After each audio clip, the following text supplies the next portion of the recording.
You know what? About an hour before we started, Paul Skenes left my team. He's going up with the big boys, so I'm going to have a beer, and there ain't shit you can do about it. Jack and Peter on the Just Baseball show for Thursday, May 9th. We got to talk about Paul Skenes making his major league debut on Saturday. We got to talk about Willson Contreras and the craziest video that I've seen in quite some time. And like, there are very few things in baseball that I'm dumbfounded by, but I immediately called a couple people after I saw the video. I was like, I can't wrap my brain around this. Also have to tell you about our friends at Game Time, some IL news, and some quiet arms that deserve a little bit of shine. All that while I pour my cerveza is brought to you by BetMGM, the king of sportsbooks. All you got to do, we're going to download the BetMGM app on iOS or Android. While Jack is pouring his beer, consider using the code JustBaseball. Why? When you deposit, why would you use code JustBaseball? Well, $1,500 paid back in bonus bets if you use code JustBaseball. So what we're going to do is we're going to place a bet on standard odds minus 110, and you can get that money paid back to you in bonus bets on your first bet if you lose. Now, if you win, nothing happens. So it's a first bet offer on BetMGM. Make sure to take advantage because these offers, they do not last long. But remember, gambling problem, call or text 1-800-GAMBLER. Must be 21 or older. Terms and conditions apply. How does that beer taste when you know that one of the best pitching prospects you've ever seen, and when I say one of, I mean the best pitching prospect you ever seen, is now a big leaguer, Jack? It's so cool. It's so cool, man. That's all I have to say. What do you have to say? Well, I know the gambling community is going to be excited to be hammering us over strikeouts. Okay, so here's really what I want to get into. This is the 411 on Paul Skenes and what you're going to see on Saturday. He is worth the price of admission. If you are anywhere near PNC Park, go. Sit in the nosebleeds, doesn't matter.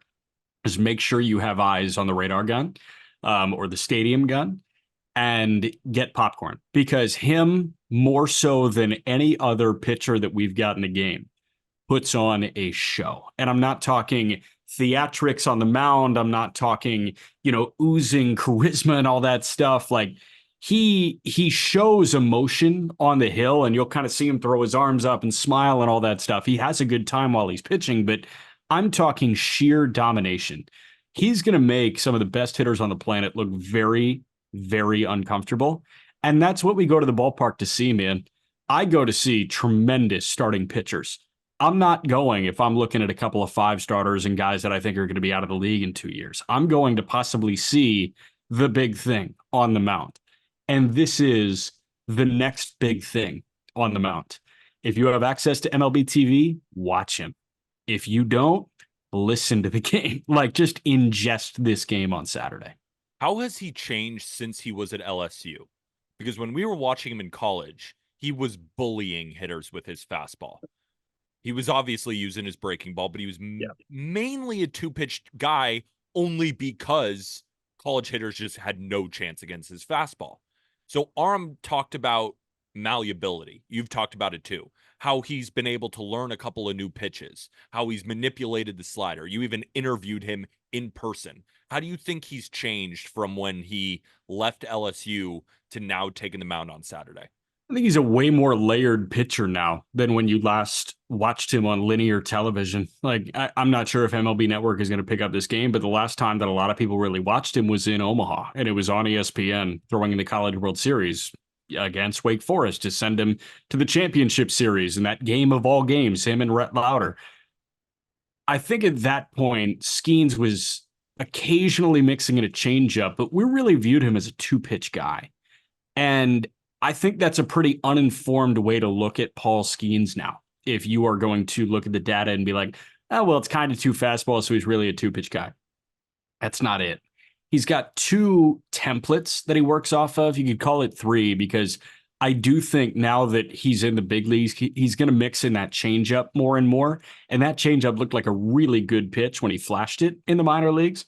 But his fastball kind of falls into two buckets where it's 102 at your face. And I do think that it's going to be less 101 and more 102, especially in the first inning on Saturday, because he'll be hyped up in front of that crowd at PNC. And I hope they get 30,000 people out there for that. I think you're going to see 101, 102. I think you're going to see this splinker. It's hard to call it anything else because it is a sinker that he'll split his fingers on a little bit. And he was kind of talking us through that, where it kind of comes off the inside of his index on the edge cam. Real quick, for everybody watching on YouTube, Jack's breaking down the pitch grip. Another reason to watch on YouTube and hit that big red subscribe button. But for all those on audio, we love you. But Jack's showing the pitch grips right now on YouTube. Well, so I'm not showing like his concrete pitch grip. No, you're doing it perfectly. Perfectly. These are Paul Skenes pitch grips from Jack, and Jack is standing on it. What he was saying was, he's got four seam, and then he's got this sinker that he spreads his fingers a little bit on, and they were watching the edge cam, and it kind of pops off his Edgertronic camera, and it kind of pops off the inside of his index, which creates that splitter. So like Savant may tag it as a sinker. Savant's been tagging it as a splitter. It's a splinker. It's 95. So what you want Duran throws. Yeah, and the thing is, like with Skenes, he can throw that pitch 30% of the time. He's getting outs early in counts with that splinker. He is getting ground balls on 95 mile an hour, essentially sinkers. And that's an awesome pitch to have in your dual box. Because like if you're hunting Ks, how long are you going to last at a start? Max 7 if you're hunting strikeouts with 101. Like pitch count's going to build up. So you need the 0-1 ground ball. You need the 0-0 ground ball. And that's what that splinker can do. So you'll see two different iterations that fall into the fastball template where it's 101, 102, and it's that splinker at 94, 95. And then you'll see the slider. And there are a bunch of different ways. And I was talking to his catcher that caught all but one start in AAA for him, Grant Cook, who is kind of like an organizational guy that has made his way through the Pirates system.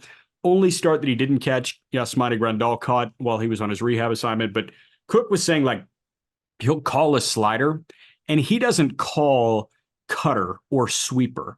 It just happens, and Skenes trusts him to, like, just catch where it's going, and Cook trusts himself to catch where it's going. And again, like, if you haven't listened to that conversation with Skenes that we had, it's on the call-up, he will have the same grip on his slider, and he'll just change the way his wrist is positioned and the way his fingers are positioned based on the pitch. Like he'll try and stay behind it if he wants more of a cutterish slider. He'll try and get farther on the edge if he wants more of a sweepy slider. It just kind of depends on the hitter. This guy, malleability, going back to that word malleability, this guy will adapt to the hitter's weaknesses using pitches in those two templates. And if he's got that changeup working too, and he's got all three templates working, the fastball template, the two branches of that, the slider template with the three branches of that, and then the changeup template with that one pitch.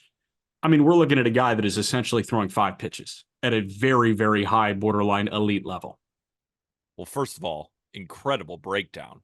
I mean, there's only a few people on the planet who can give the breakdown that Jack McMullen just gave, as the guy in the booth for the Indianapolis Indians who's been calling all of his games so far this season and had a chance to speak to the man. I know you're going to be humble about it, but I'll brag for you.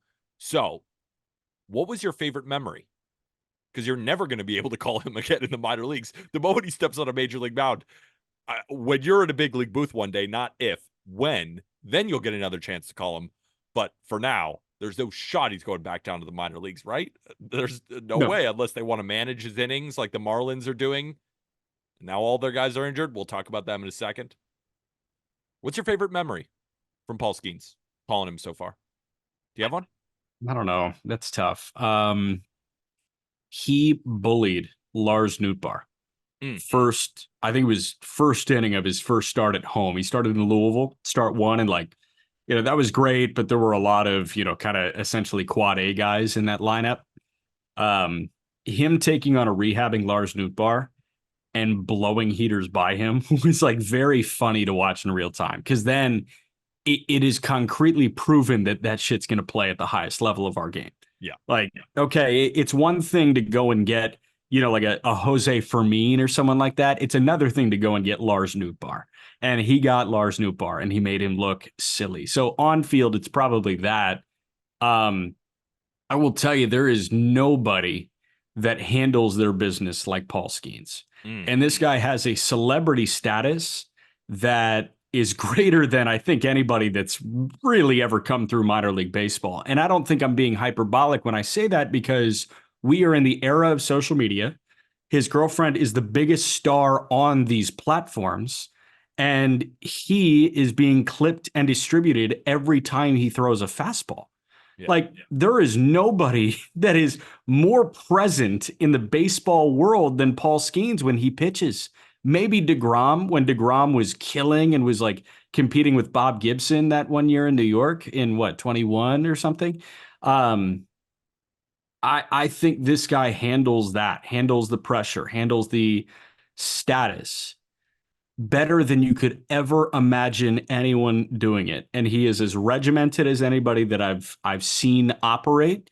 I mean, I've walked into the clubhouse and there's a little divot with, one of those like turf mounds at 11 a.m. on a Tuesday, and he's there. He's got the water jug on his back and he's working on his rotation and his torso. Like this guy is never not working. He's never not thinking about being elite and being better than anybody that he's going to see. And I mean, honestly, like I don't pump a lot of people up. I feel like I don't really try and shove narratives down your throat, but this is a guy that I'm always going to go to bat for because I've seen the way he works, and it's just different than anybody I've ever seen work. It's so hard to not completely buy in after that breakdown And like because I'm it's bought in, man. That's the thing. It's almost like you give me an opportunity to not buy in because I'm just a naturally negative person. And if I see you operate on the daily, I start to poke your flaws. Like this guy's as flawless a minor leaguer as we've seen. and that's what's going to elevate him to superstar status because there's a lot of talented minor leaguers. How many minor league games have you called where you're looking at a player and saying, wow, he's talented? But then you see the work ethic and you say, well, that's what's going to keep him from the bigs, or that's what's going to keep him from being a superstar. And that's what's going to separate Paul Skenes. I mean, of course, we're saying that now, but we think it's going to happen that this guy could potentially be, as soon as he steps on the mound, a perennial ace in Major League Baseball. Then you give him a couple of years to mature even more, find that consistency, that game plan. He's already had it, right? But you're just going to continue to build off that. And then if the velo's there and he's learning more pitches, because it has not been that long since he was drafted. This was last year's No. draft. So I think that's really important. And think about Yeah. that. Like he was not pitching full time until last year, like 15 months ago. That's when I found Paul Skenes. I'm not saying I found Paul Skenes, but that's when I Yeah. first heard about him because we were doing college baseball research a few years ago. And Pete Flaherty and I were looking at some of the best two-way players in the country. And this guy, Paul Skenes out of Air Force, came up because he was hitting a ton of bombs and he was throwing hard. It was still a little bit raw, but you could just tell, holy shit, this guy's hitting 15 to 20 jacks and he's throwing this hard on the mound. He should transfer somewhere good. And then we hear he's going to LSU. We think to ourselves, all right, well, this should work. Oh, now he's only pitching? Let's tune into the first start. Oh, shit. Oh, shit, this is good. But he's only just throwing fastballs and a slider, right? But he's barreling through lineups with one pitch. And then we see him just do it. And then we go into conference play. SEC, nobody's got a shot. Then he does it into Omaha. Nobody's got a shot. Then he goes to the minor leagues. Well, first he goes number 1 overall. Then he goes to the minor leagues, 0.93 ERA, and you said it yourself, bullying Lars Nootbaar. And I hear he's the best guy ever. Yeah, I'm in. I'm in already. Did you see Greg Amsinger on MLB Network? The no-hitter alert. The no-hitter alert against the Marlins, and then Jazz Chisholm took Yoshinobu Yamamoto deep on the first pitch. I know we're not supposed to buy fully in right now because it's so early. Yeah. But screw it. I'm pulling a Greg Amsinger. I'm in. What'd you think about that?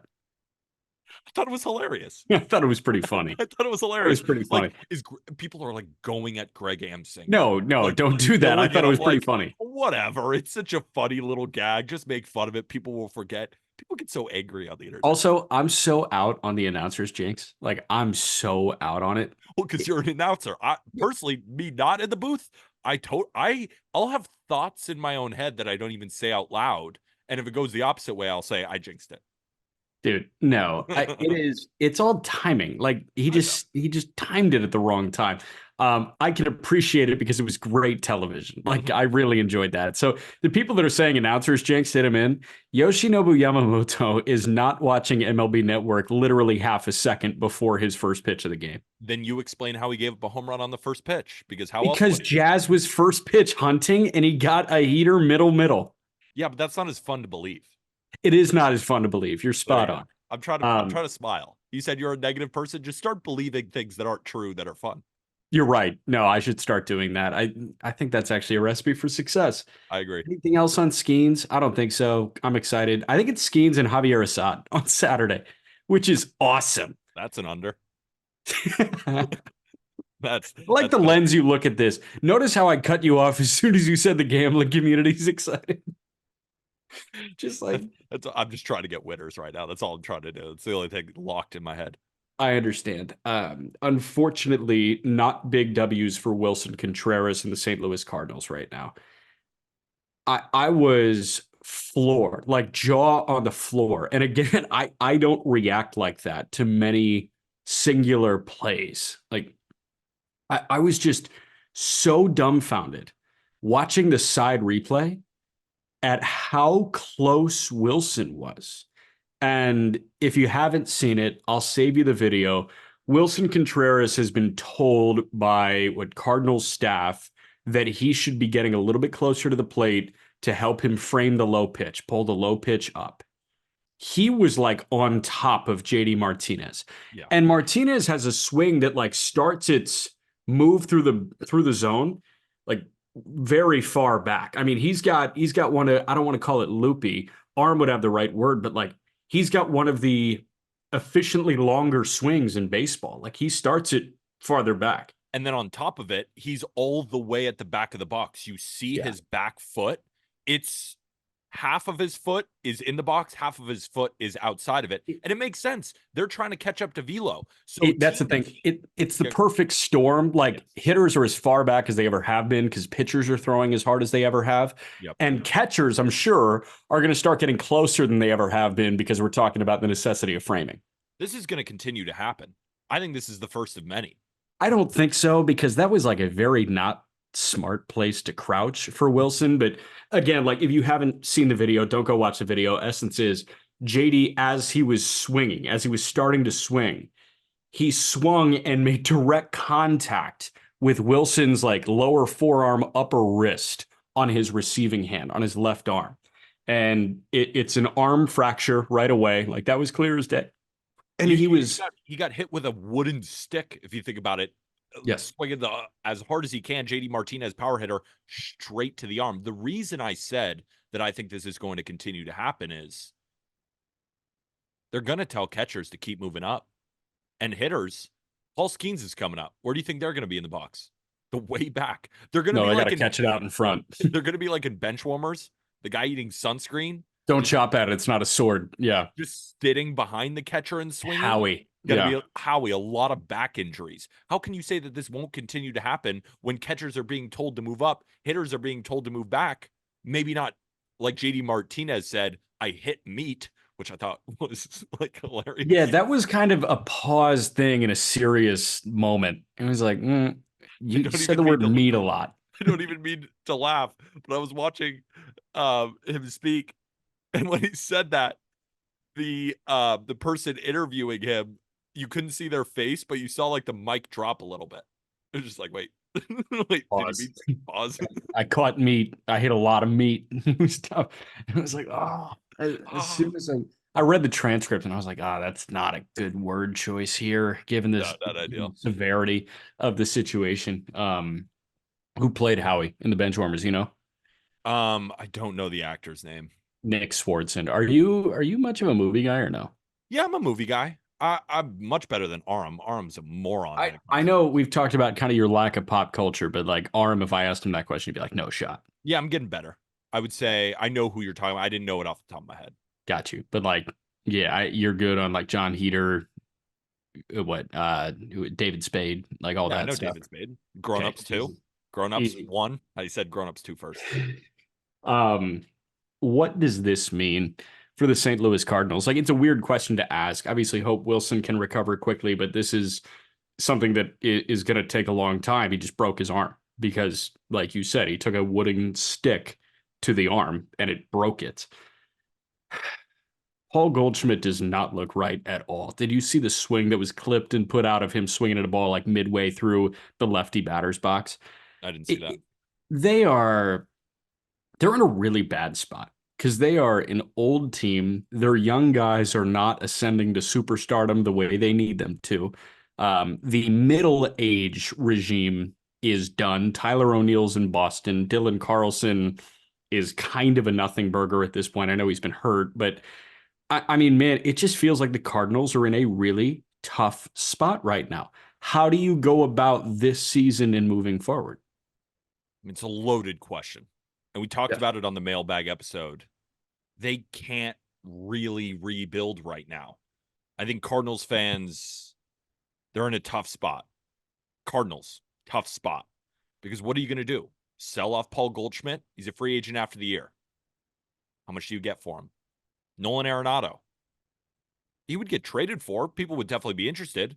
But is it going to be the package that blows away John Mozeliak and the Cardinals? No. Right now, what the Cardinals can do is they can put Ivan Herrera at catcher, and he'll be totally fine. Now, we got off to a really hot start, but it has since cooled a little bit. And right now, he's rocking with a 653 OPS. But he's slugging fine, sort of. He just doesn't have that many at bats yet, right? He only has 69 at bats. So can I tell you something? Minimum zero plate appearances. Okay. Everybody that has logged a singular plate appearance for the St. Louis Cardinals, who's leading them in OPS? So Mason Wynn? No, it's Willson Contreras. Okay. By how many points? Oh, I mean, I'm going to guess 50 or more. 200. Try Oh, 200. oh, Willson Contreras in 31 games before he had his arm broken on that swing. He's hitting 280 with a 949 OPS. I didn't realize his OPS was that high. I thought it was in the Nine, mid eights. nope, 949, 11 doubles, six pumps. And he had a 398 OBP. So a 949 OPS. Second best OPS on the Cardinals. Nolan Arenado at a 741. You go from 949 to 741, which is just above league average. And then after that, Jose Fermin and all 11 of his at bats have resulted in a 702 OPS. You want to go with guys that have had 15 or more plate appearances? There are two guys with an OPS over 700. They're in a bad, bad place. I don't even have anything to say to that. That is, They lost their only good hitter right now. but what can you do? What can you do? You answer the question. I mean, at this point, like nobody has an answer to this. You sign Lance Lynn. I'm just reiterating basically everything that we said yesterday. Nothing's changed. And then today we get the news that, or yesterday, we get the news that Willson Contreras is now out. You just got to battle through it. It's going to be a really, really rough season. You got to hope that Ivan Herrera replicates or at least comes close to that offensive production, but I don't know if he can. I mean, he hasn't yet this season. We still do like him as a prospect. I still think he's a good player, but at the same time, you just can't replicate it. And the Cardinals are in a really, really tough spot. And it stinks as the Brewers continue to win, as the Cubs continue to win. The Reds rotation looks great. And the Pirates are calling up Paul Skenes. The Cardinals have to feel just left out of this entire equation as they see other players on their own team crumble down. This might be relative rock bottom for the Cardinals right now. It's as close. Think about Yeah, it. How great the Cardinals' history has been throughout Major League Baseball. Like they've had some bad seasons, but it does feel like this iteration of the Cardinals, and especially with what just happened to Willson Contreras, it feels like rock bottom.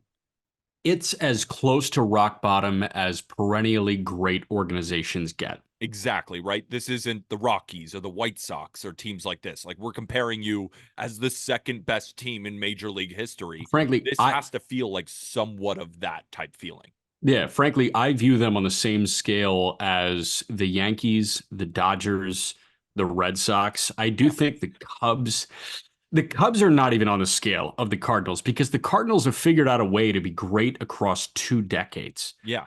Any organization that has done that should not like even entertain the idea of a full teardown rebuild. The Cubs did it at a certain point before their winning window in 2016, like when they, had all those guys come up at the same time, and a Baez and a Rizzo and a Bryant. I know Rizzo was up a little bit earlier, but then you remember like Addison Russell, and then they complemented it with big ticket free agent signings like a John Lester, like a Jason Hayward. I think the Cardinals are in a different pool because they have figured out how to be good over the course of like 3 cycles for any other organization. And those types of teams should never really get close to being worst team in baseball. Let's go get the number 1 overall pick. That is never going to be St. Louis Cardinals baseball. What I think they can do is, in as nice a way as I can say this, trim the fat. And what I mean by that is recoup whatever on whatever assets you can move that you don't see in your 5-year plan. So Nolan Arenado, go trade him, take the best package you get. Paul Goldschmidt, go trade him, take the best package you can get. Rent out Lance Lynn, rent out Kyle Gibson, whatever they can get you. If they get you a high A guy, do it. And look at this rotation. I mean, they got Sonny to headline it. That's great. Aside from that, like, you point me to the guy that's there in 4 years. There's not one. Liberator is not in that rotation in 4 years. I talked about it yesterday. They're too prideful to do that. They are. I know. They're too prideful to just sell off these pieces. They were too prideful last year. But back-to-back years sitting in the cellar, I think you have to scrap the pride. I'm sorry. You're right. No, that's logical. You're right. They should do that. They should have gotten rid of Ollie Marmol. Yeah, but they extended him. They extended him and said, this is a prideful organization who wants to prove that they are right. That's at least my reading of this. Now, I would love to be wrong. That they do exactly what you said at the deadline. They recoup, and they at least have a plan. I'll come out here and say, good, Cardinals, we have a direction now. And then in the offseason, we can talk about that direction. I'm sitting here right now telling you, Jack, I will be very surprised if I see that happening. Because you know that they're going to come out the deadline saying, probably going to stand pat right now. We still feel like we're in it. Because in this division too, they'll be relatively close. I bet they'll be like 8 or 9 games out of a wild card or something by the All-Star break. Yeah. They'll tell their fans they're in it. Those stars, quote unquote, will still be at the field. They'll still sell tickets. And it's going to be the same thing. That's my read on it. Okay. And when they see Mitch Keller versus Lance Lynn, and then Paul Skenes versus Matthew Liberator, and then Jared Jones versus Kyle Gibson, if they tell me that they're still in it after that series, I mean, holy hell. To be fair, though, it's not like the Pirates are winning games right now. Yeah, but like, dude, I mean, no, I know what you're saying. We know who's got the scheduled advantage in each of those. You know 100%. What I mean? And I agree with you. Like, I'm not debating with you at all. I totally agree with what you're saying. I just think that they still won't do it. If they don't, I think that's silly.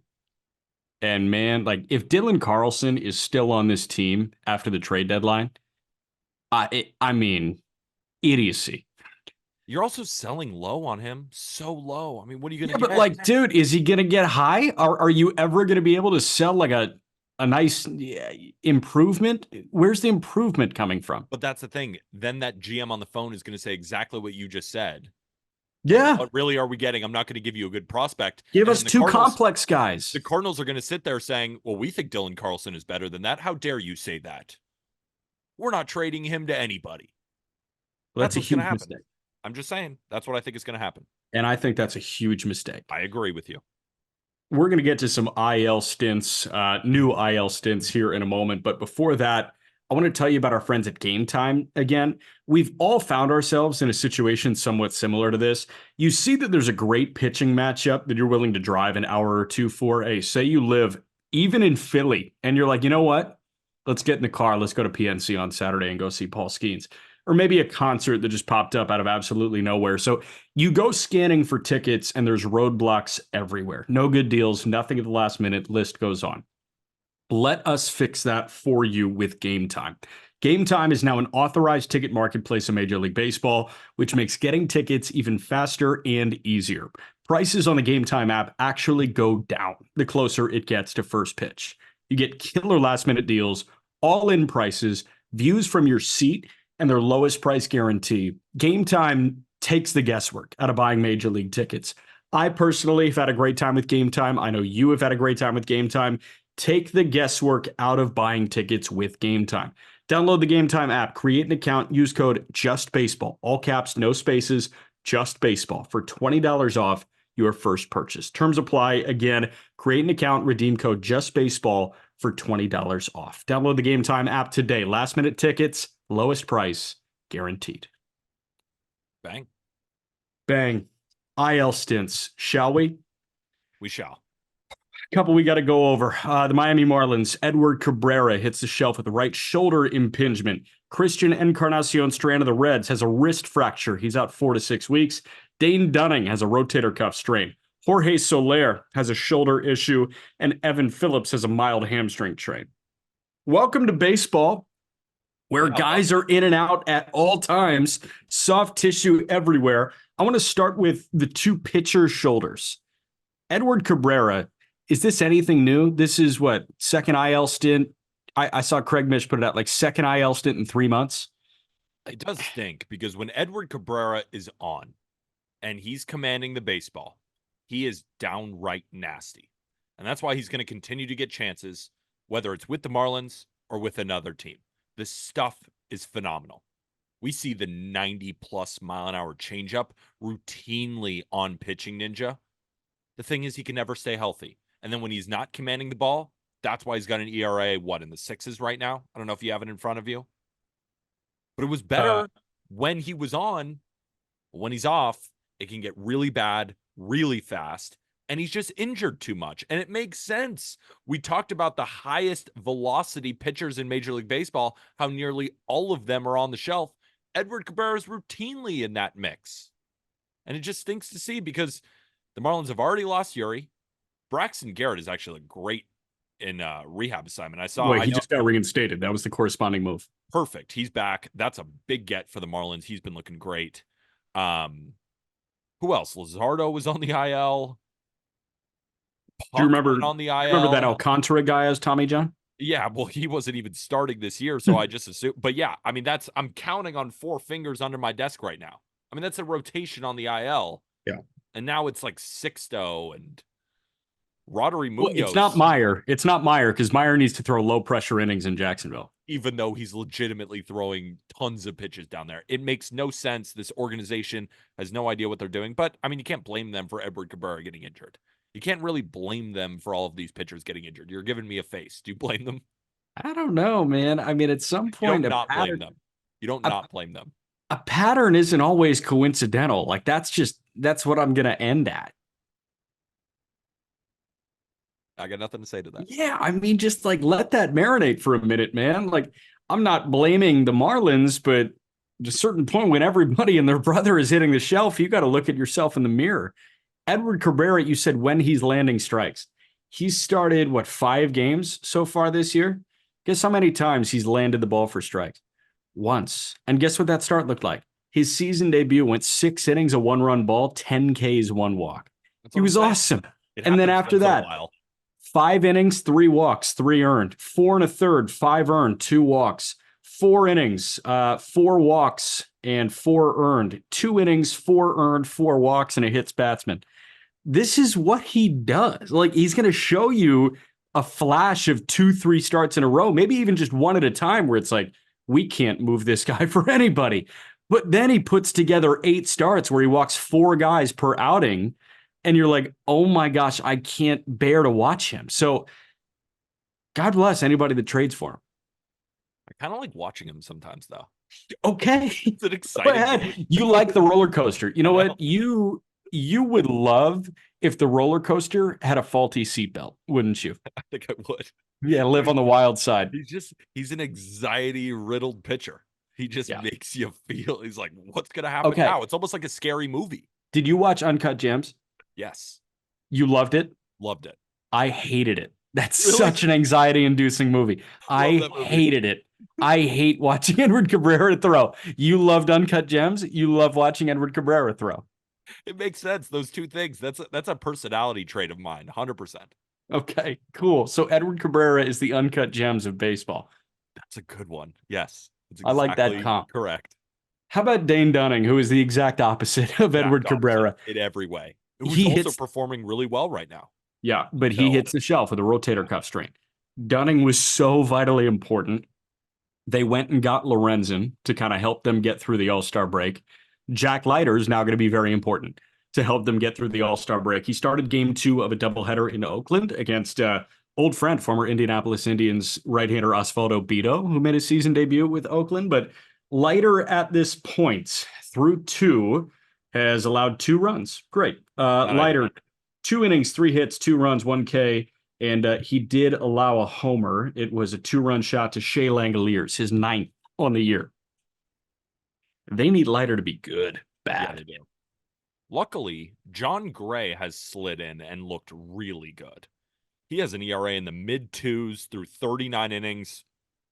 When we were putting together our list of pitchers that nobody's really talking about that are doing excellent right now, I wanted to include John Gray. But once Dane Dunning went on the IL, I thought it was a good opportunity to then talk about John Gray right now. Is he a bullpen guy? Is he a starter? It's tough to tell sometimes with John Gray, but they can ride this momentum right now with how good he is throwing. So that's all I got for John Gray. He is throwing well right now, and they need him to throw well right now with Dane Dunning going out. Need him bad. I saw Scherzer was shut down for a couple of days. He was dealing with something with like his thumb or finger, something like that. He's vitally important to the Texas Rangers, and they need that rotation to get right because that offense is not the heavyweight fighter that it was last year right now, with Young out for the entirety of the year, with Seager not necessarily being himself for the first couple of weeks, and with Wyatt Langford now hitting the shelf too. I do want to shout out Nathan Eovaldi, who is due to throw when? Due to throw today, Thursday, Friday? The last report I read was end of the week. So I know that's all I read. Eovaldi might throw in Colorado. Okay, sure. Nathan Eovaldi at this point has a 2.6 in 41 and a thirds. Yeah. That guy might just be one of the best pitchers in the American League. We're still waiting on DeGrom. Remember him? It's hard because it's second TJ. I know. Earliest is like post All-Star break. I know. I just want it, Jack. I feel like a little toddler asking for a treat. Like, please, DeGrom, please. So Eovaldi can't actually come off the 15-day IL right now. He comes off, I think, end of next week, maybe middle of next week. But he landed on the IL with a groin thing. Thankfully, he'll likely miss the minimum. They're going to have to piece it together, man. And Leiter better give him 2-3 really good starts. Now, the Rangers are in a little bit of trouble right now. Yeah. They are. I mean, they're getting pieced up by the A's right now. I know that they had, the Seager home run in the 8th to beat the A's in game 1. Then they beat the living piss out of them in game 2, putting up 15 runs. But the A's got one back in the doubleheader, and now they're currently winning right now. Like, you need to win these series against the A's. And I know the A's are a good team. But there's a lot of good teams in Major League Baseball right now. And the Rangers don't look like the prohibitive World Series team that they did last year, especially losing Josh Young and now Dane Dunning. And we wouldn't think that Dane Dunning would be such an impactful piece right now for the Rangers, but he is, because they need starters. Yeah. And then we gotta hope that the offense just continues to hit, because this rotation is bleak right now, and considering the bullpen has not been great either. They're just going to have to outslug teams right now. And then they get their studs, and then it's off and running. They just got to stay in the thick of it for now, then pile up the wins, get in the playoffs, and do your thing. I think they will be fine, but it's definitely troubling right now. So another guy is Jorge Soler, who landed on the IL with shoulder issue. So it was classified as shoulder strain Yeah. earlier this week. That was on Monday. Elliot Ramos, the DH for the San Francisco Giants. Like, can Matt Chapman try not to get on base at a 257 clip? Um, this Giants lineup got dealt a blow that they really did not need right now. Yeah, I was looking at their numbers offensively. They're bottom 10 in everything lately. Not over the full season, lately. Full season, they're like 18th, 19th in most things. Now it's like 23rd in WRC plus, 24th in slugging, 25th in batting. Like there's no offense here. And so losing a guy like Jorge Soler, I know he hasn't been that impactful, but I'm sure that you would rather him be in the lineup than not in the lineup. Luckily, Tyro Estrada is the man. But after that, not ideal. Not I don't know what ideal. else to say other than to rip them apart, which I don't want to. And like, it just isn't good right now. Yeah. Um, I'm This one's tough because Christian Encarnacion Strand has a fractured wrist. He's out 4 to 6 weeks. That really, really stinks for CES. CES was also really, really struggling this year. He was arguably the worst qualified hitter in Major League Baseball. I mean, he was looking like he was going to be a Louisville bat by the end of the week, but instead he like lands on the IL, which stinks. And I hope he gets better quickly. But that allowed them the opportunity to sign Mike Ford to a major league deal after he was kind of like released and was in limbo for a moment. He's brought back his big leaguer now. Mike Ford was hitting the ball really well to start the year. Mike Ford can hit. He's been on a lot of teams for a reason. He can hit, but like he needs to DH, and right now like they've got a lot of guys that they're trying to work back. I know Thankfully, it's been Nick Martini, worked a little bit, didn't work that much. No. CES definitely not working, and now on the IL. Now you bring in Mike Ford. Luckily, they get TJ Friedel back in center, which is huge. They got Friedel back. I was about to point to that. That is a huge one. Huge one. Do you know when Matt McLean's coming back? No, I mean, majority of the year he's going to be out. It was shoulder surgery. I think he might be out the entirety of the year. I'm just hoping. Just sitting here hoping. I don't know what else to say when it comes to injuries. Like it's just a consistent thing that I hate talking about. The good news is, have you seen how all these guys in the rotation are performing right now? What a segue. So we have 6 pitchers that I wanted to talk about. 6 of them. Just guys that nobody is really talking about right now. Guys who don't throw necessarily all that hard, don't show up much on Pitching Ninja, but for your team, they're playing really well right now, and I wanted to shout them out. And we're going to start with Trevor freaking Williams of the Washington Nationals. Now, I watched his start against the Orioles. Dude was commanding all of his pitches. 5 innings, 2 hits, no walks, no runs, 8 strikeouts against the Baltimore Orioles. You don't just do that without me really, really paying attention here. And the reason I turned it on was to watch Corbin Burns. But I left thinking to myself, what the hell is Trevor Williams' ERA? I've seen him do this countless times. And then I look, 1.96 ERA while posting one of the highest strikeout rates of his career, but he is allowing a lot of hard contact. So I thought to myself, well, how is he doing this? I really do think it's his command within the zone. And the fact that this sweeper, now, he used to throw this slider, and it was qualified as it was like a slider and a sweeper last year, but he has fully bought into this sweeper, just adding a ton of horizontal movement, getting 41% whiff rate. Like Trevor Williams having a pitch with a 41% whiff rate, but it's this fastball that amazes me. Opponents are hitting 232 against his 4-seam fastball while throwing 89.3 miles an hour on it. A fastball averaging less than 90. Opponents are hitting 232 against it. And there was an interview that he had, and he is the most humble guy ever when I was watching it on MLB Network. And Harold Reynolds literally goes, "Can you stop being so humble for a minute and talk to us about this?" He credited Sean Doolittle Remember, former Nats legend, A's legend, they rehired him, and he and Trevor Williams said that he has been a huge help for this rotation. We're watching Mackenzie Gore pitch really well. We're watching, of course, Trevor Williams pitch pretty well. Jake Irvin's been good in spots, but overall, this Nationals team is exciting. They're Mitchell very Parker, man, exciting. Mitchell Parker is another great one. get hyped up. But I really wanted to talk about Trevor Williams because find me a guy in Major League Baseball who throws less than 90 miles an hour on any of his pitches and has an ERA below 2. That is a crowd of 1, and that is Trevor Williams of the Nationals. It's so cool to see guys like this. Yeah, and I mean, like, Trevor Williams is not Dallas Keuchel or Kyle Hendricks. Kyle Hendricks has an ERA title to his name. Dallas Keuchel has a Cy Young to his name, but the game has changed now. And I'm not saying that Trevor Williams is like Cy Young candidate, but this is a great start to the year. I have no idea if it's fluky or tangible change, but this is the number about Trevor Williams that jumps out to me. Last year, opponents took him yard 34 times. That was the most in the National League. 2.1 homers per nine. He's faced 142 hitters so far this year. How many bombs has he allowed? I think only a few. I haven't seen one. 4? 0. I should have trusted my instinct. I haven't seen one. He has yet to allow a homer in 36 and 2/3 innings.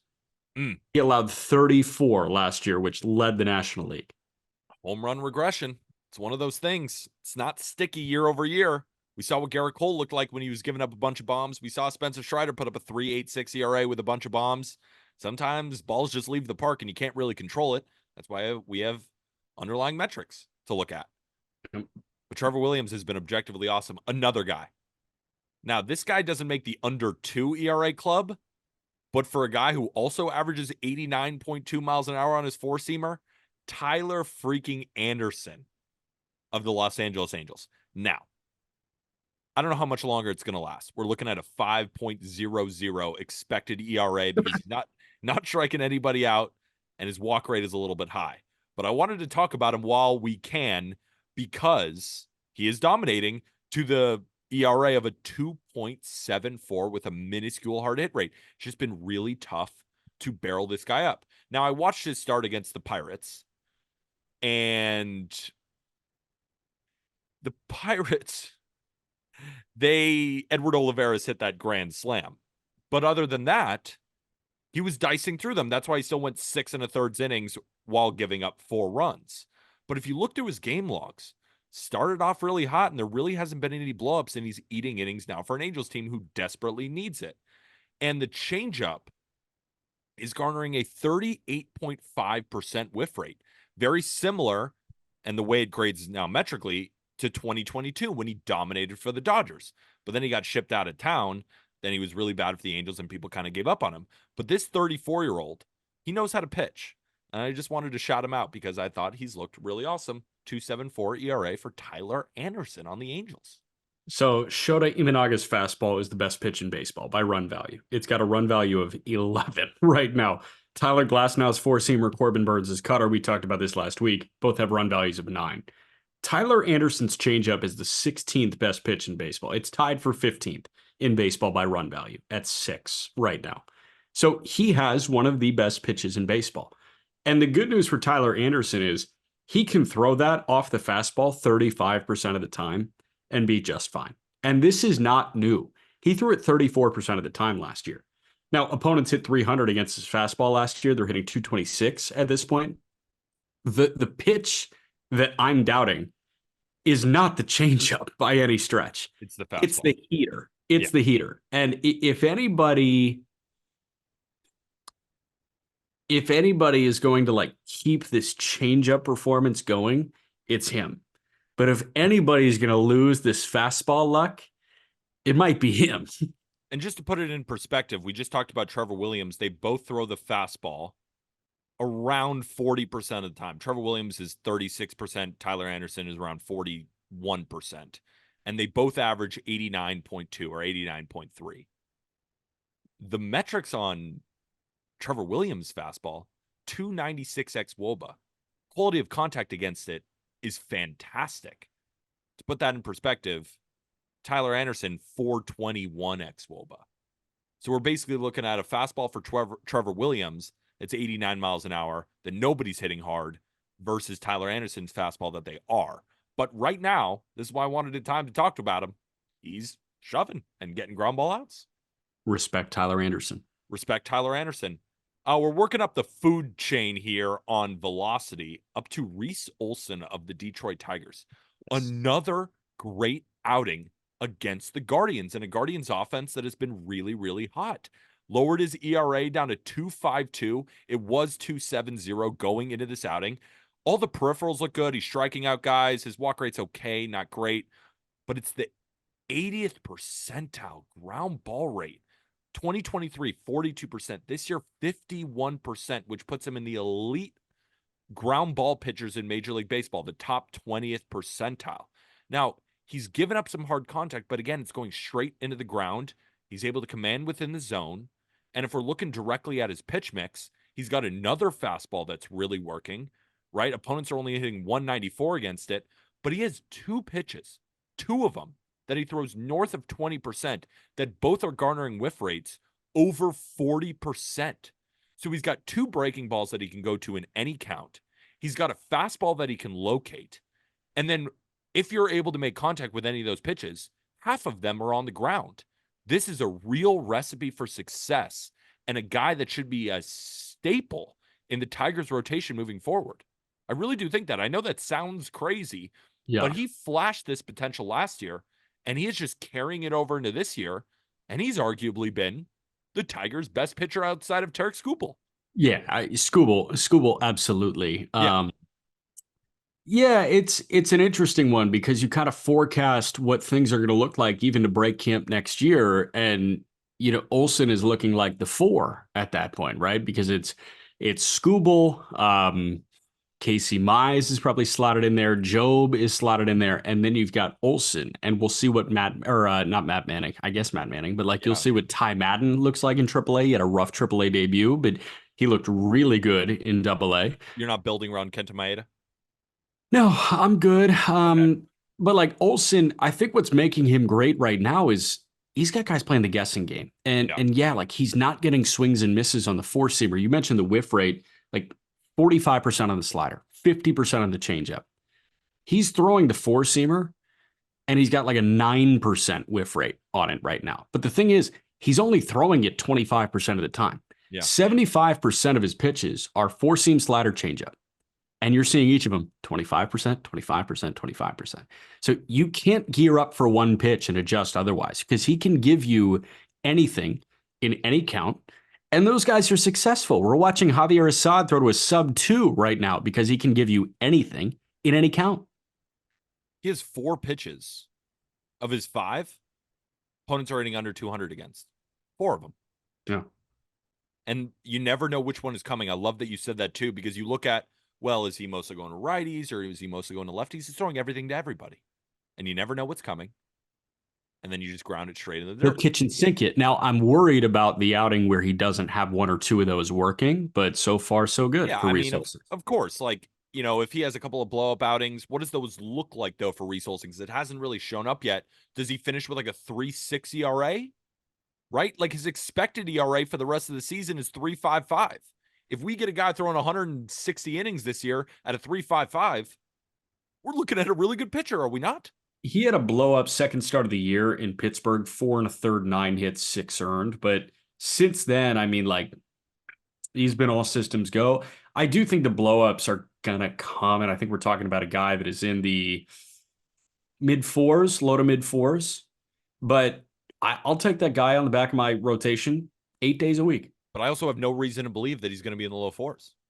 Like, this is a real pitcher. If he's I'm just doubting like this. Like that's the thing. I'm just doubting. Well, are you going to doubt our next guy? Probably. Luis freaking Heel.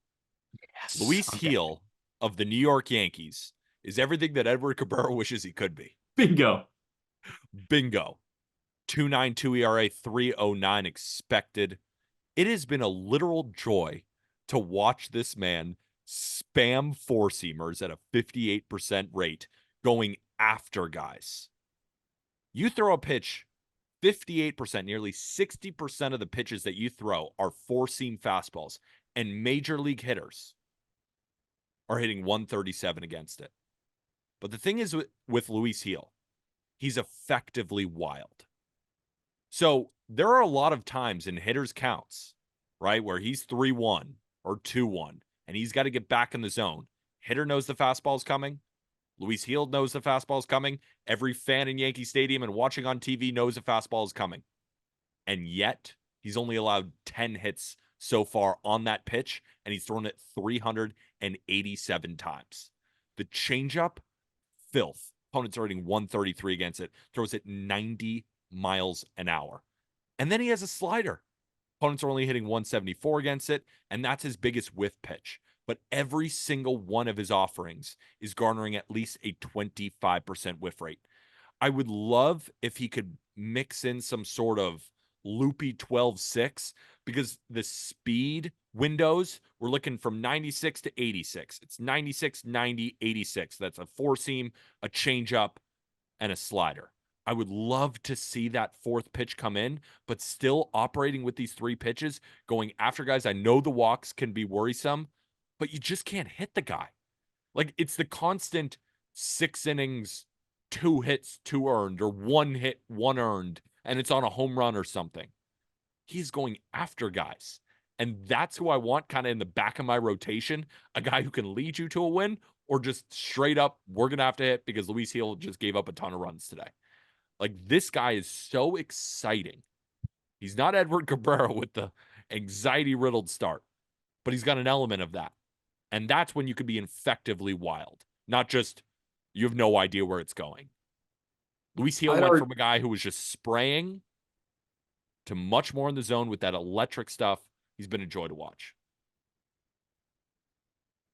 5. Okay. 5. He has made, what, 7 starts to this point? Yeah. 1, 2, 3, 4, 5, 6, 7. He's made 7 starts. 5 of his 7 starts have yielded more walks than hits. That's what I'm saying. Like, it's so hard to hit the guy. Now, well, you he's throwing said 60% fastballs. Now you said like, oh, he'll lose, right? Like he will, he's either going to win you a game or like he's going to be hit around the ballpark. He's not going to get hit around the ballpark. Not he'll lose you the game because he'll like walk the bases loaded or yeah, stuff that's like that. the thing. And that's so like not even really this year. That's just over the career of what I've seen from Luis Gil since he debuted. This guy has 1 loss this year at this point. Luis Gil's 1 loss came on April 15th in Toronto. 5 innings, 3 hits, 7 walks. I'm signing up for this roller coaster. I'm not signing up for the Edward Cabrera roller coaster. That's fair. I mean, Luis Gil's nastier. He just is. All right, let's get to some closers. So we did our staff draft, and these were a couple of guys who we didn't draft. And these aren't your classic, I mean, we're not going to shine praise on relievers that you've heard plenty about. This is the silent reliever. And don't tell your friends about it. Keep this locked in. This is all for the listeners of the Just Baseball Show. It's just for you to know that Kyle Finnegan is a freaking monster right now. Kyle Finnegan of the Washington Nationals leads Major League Baseball with 12 saves. Kind of an underrated past couple of years. 2022 mid-3s ERA with 11 saves. He wasn't the full-time closer. Last year he was 28 saves, 3.76 ERA. Now he's coming in with a 1.76, leading the league in saves on the Washington Nationals, people. Now, some underlying metrics aren't ideal. Like, I know that. I'm looking at the same 4.68 expected ERA that you are, but it's tough with relievers. And what I see right now is a guy who's throwing 97 miles an hour and opponents are only hitting 130 against it. Nobody's touching his fastball, but it's the splitter. And I think the splitter is so nasty. Cut spin, huge whiff rate. Throws it at 90 miles an hour. Opponents are only hitting 143 against it. And then he's thrown the sweeper 13 times, and nobody has touched it yet, but it's garnered 57% whiff rate. So if I could do quick maths, 6 or 7 of them have been swinging miss. He's only thrown it 13 times. So it's mostly just fastball and splitter. He gets his ground balls. He strikes guys out. There's a couple of walks here and there, but this is a real closer. And the reason I bring it up is we talk about how Mason Miller could potentially get traded, right? That's the talk of the town. who's going to get Mason Miller if the A's decide to trade him. The Yeah. Nationals should trade Kyle Finnegan, and he is really going to help a bullpen. And I'm looking at you, Chicago Cubs. This is a guy I think you should attack. I'm going to pitch somebody else. I was going to ask you a question. Who would you rather trade for if you were a contending team? Kyle Finnegan or Hunter Harvey in that bullpen? Give me them both. I'll give you a good prospect for both of them. I said Harvey for Stowers during spring training. I think Hunter Harvey for Kyle Stowers. Bringing Hunter Harvey back to Baltimore would make a ton of sense. But I feel better about Harvey than I do Finnegan at this point. I really do. And like, it's not the expected statistic. It's not regression or anything like that. At the end of the day, like Finnegan's throwing 97, but Harvey's throwing 98. And in 19 and a third, he's punched out 23 and walked 5. Finnegan is walking guys. Harvey pounds you with 98. And he did the same thing last year. He pounds you with 98. I'd rather have a guy like Hunter Harvey than a guy like Kyle Finnegan, but you know what? You can move both and get a decent prospect return for both at this point. Yeah, I agree. Is Hunter Harvey probably more talented than Kyle Finnegan? Yes, I would agree with you. And I think he would garner a prospect. But I'm looking at Kyle Finnegan, a guy who is just continually closed games. Like, I think closers, I just would rather in my pen. The last 3 outs in a baseball game are the hardest 3 outs to get. So, yeah, there's a little bit more walks, but there's a reason that Finnegan has the 9th. I think the Nationals just trust him a little bit more, and that means something to me. Not saying that I wouldn't trade for Hunter Harvey as well, but if a team like the Cubs can send a decent prospect, they have a great farm system for both of them, we're in business here, Chicago. I don't know why I thought of the Cubs, but they just need him. Yeah, Cubs can go get Mason Miller. It's going to be the Cubs and Yankees that get into a bidding war for Mason Miller, and then it's going to turn into like a prospect that we did not think was ever getting moved, going to Oakland, or sorry, going to the A's, not Oakland. Going to Sacramento. You're not to say Oakland. Yeah, it's going to going to Oakland for Mason Miller. Last closer I want to talk about, just because I think what he's doing is so incredible. Robert Suarez of the San Diego Padres. Can I do this pitch? Yeah, go ahead. You do I want to do this one bad. It's the coolest thing ever, what he's doing. Close your eyes and imagine a guy that threw 46 consecutive fastballs and was really good while he did that. And then look at a guy that's throwing 80% four seam and opponents are hitting 108 against that. Like, yeah, he's sitting 98 and a half, but at the end of the day, like, he's flicking the glove forward more than anybody on the planet. Like, and he's just saying, you know what? Try this. First 14 appearances, the Padres were 14-0 in Robert Suarez appearances. Like, I don't know what it is. I don't know what it is about his fastball. Like, his second most often used pitch is a sinker at 98. And then he throws like a changeup. He's thrown it, 20 times? He's thrown his four-seamer 160 times. Come on. Like, it's just a fastball, yet nobody can do anything about it. Now you go. I just wanted to get that out of the way. No, and the numbers on the fastball are so elite. I mean, he's averaging 98.4 against it. Opponents hitting 108, like you said, but all the quality of contact numbers are elite. Like, he's throwing it at 98. It's coming off the bat at 89 on average. Like, they're not squaring it up, even though they know it's coming, because it's spinning at such a high rate, 25% whiff rate. And then the sinker, I guess, has been like sort of his out pitch, even though it's not really, because it's all fastballs. You know what it's coming. We talk about these big leaguers all the time. They could hit a bullet shot out of a gun if they knew it was coming. They know this fastball is coming, and they cannot do shit with it.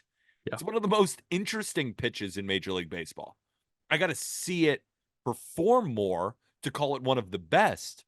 But right now, as we sit here today, Robert Suarez's four-seam fastball might be the most interesting pitch in Major League Baseball. Yeah, because we see it all the time. Every day, and nobody's doing shit with it. You know it's coming. And it's not 103, right? Like, it's 98. 98's so fast.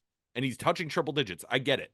But it's not an Aroldis Chapman 105 where you could think to yourself, well, no wonder nobody's touching it. It's 105. Guys see 98 all the time. I see random relievers on the freaking Diamondbacks throwing 102. Like, it's a 98-mile-an-hour fastball that is Louisiana Bayou every time. God, it's electric. It's electric to watch him close games because it's just flick of the glove. Here comes the heater. You ready? I'm ready. You ain't ready. Sit down, Spaz.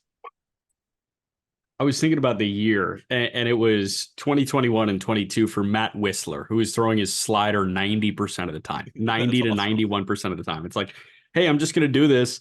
And like in 21, opponents hit 230. In 2022, opponents hit a buck 90 against the slider. It's like, I'm going to do this, try and time it up. Like, Hmm. it's funnier when it's a fastball. Yeah, It's like, hey, man, like, I'm just going to throw this as hard as I can, see what you can do with it. And nothing. because guys should be able to hit a fastball more than a sweeper. Like, I understand if a sweeper is just nasty and a guy's throwing it every time, like that could be effective. But just a four seamer, it's not like it's a crazy two seamer, right? It's not like a Jordan Hicks in his heyday with the Cardinals throwing these 102-mile-an-hour freaking buzz balls. Yeah, It's a four seamer right there at the top of the zone. I love it. I love it too. And I would love if everybody got themselves some Just Baseball merch. Jack's a piece of shit. He's not wearing any merch, but you know I am because I'm a believer in this company. I saw Arm today. He's wearing Just Baseball merch. I saw Colby today wearing Just Baseball merch. Jack McMullen, not a fan. Go get your Just Baseball merch in the episode description. And if you enjoyed this episode on YouTube, hit that big red subscribe button. And if you enjoyed it on audio, please rate and review 5 stars. It's the best way to help out this show. Of course, we're going to be back tomorrow. For Jack McMullen, I am Peter Apple. And with that, thank you, everybody.